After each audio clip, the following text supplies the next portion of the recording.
ওং নমঃ ভগবতে বাসুদেবায়। শ্রীমদ্ ভগবদ গীতা তৃতীয় অধ্যায় কর্মযোগ। হরে কৃষ্ণ। আজ আমরা কর্মযোগের 32 নম্বর শ্লোকটি শুনব।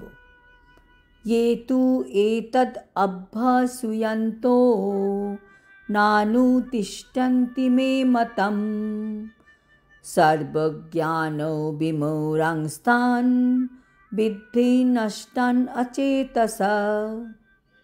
অনুবাদ, ये तु एतत् अभ्यासुयन्त, কিন্তু যারা মাৎসর্যবশত বা ঈর্ষাবশত ন অনুতিষ্ঠান্তি মে মতম, আমার এই উপদেশ পালন করে না। সর্বজ্ঞান বিমূঢ়ান্তান, তাদের সর্বপ্রকার জ্ঞান থেকে বঞ্চিত, বিমূঢ় এবং বিদ্ধিনষ্টান অচেতসা, পরমার্থ লাভের সকল প্রচেষ্টা থেকে তাদের ভ্রষ্ট বলে জানবে। তাৎপর্য: এই শ্লোকে যেসব ব্যক্তি কৃষ্ণ ভাবনাময় হয় না, তারা যে কি কি ত্রুটি করে তার সম্বন্ধেই বলা হয়েছে।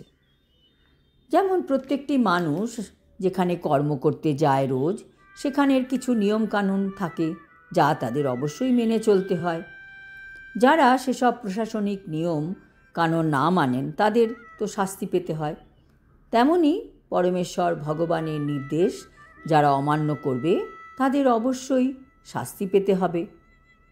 যে কোনো মানুষ, সে যতই উচ্চস্তরের হোক না কেন, সে যদি অবাধ্য আর নির্বুদ্ধিযুক্ত হয়, তবে সে তার নিজের স্বরূপ সম্পর্কে জ্ঞাত হয় না। কাজে সে ব্রহ্ম, পরমাত্মা ও পরমেশ্বর ভগবানের স্বরূপ সম্পর্কে সম্পূর্ণ অজ্ঞ হয়। সুতরাং তার জীবনে পূর্ণতা কিভাবে আসবে? সে যতই চেষ্টা করুক, তার জীবন অসম্পূর্ণই থাকবে। কেউ যদি বলে যে সে ভগবানে বিশ্বাস করে না, তাতে দুনিয়ার কি কোনো পরিবর্তন হয়? পৃথিবী যেমনভাবে চলছে তেমনভাবেই চলবে। শুধু যে বলছে তারই জীবনে শান্তি বা পূর্ণতা আসবে না কখনো। সে সবসময়ই অশান্ত থাকবে। মানুষ চারিদিকে আনন্দ খুঁজে বেড়াচ্ছে, কিন্তু তারা জানে না এই যে আমাদের লাইফ ম্যানুয়াল ভগবদ গীতা, তাতে আমাদের জীবনের সব প্রশ্নের সমাধান দেওয়া আছে। সুখে থাকার উপায় বলা আছে, কি করে শান্তি পাওয়া যাবে তাও বলা আছে। সব কিছু এই ভগবানের বাণী ভগবদ গীতায় লেখা আছে। আমাদের শুধু বিশ্বাস নিয়ে অধ্যয়ন করতে হবে। বিশ্বাস, সিনসিয়ারিটি আর সিরিয়াসলি ভগবদ গীতা যারা পাঠ করে, তারা তাদের মধ্যে এক বিশাল পরিবর্তন দেখতে পাবে।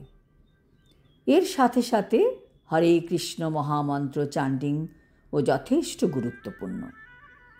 ক্রমাগত ভক্তি সহকারে যদি আমরা এই চান্টিং করতে পারি, তাহলে আমাদের মন পবিত্র হবে এবং ধীরে ধীরে আমরা ভক্তি পথে অগ্রসর হতে পারব। আজ এই পর্যন্ত। হরি ওম তৎসৎ। হরে কৃষ্ণ।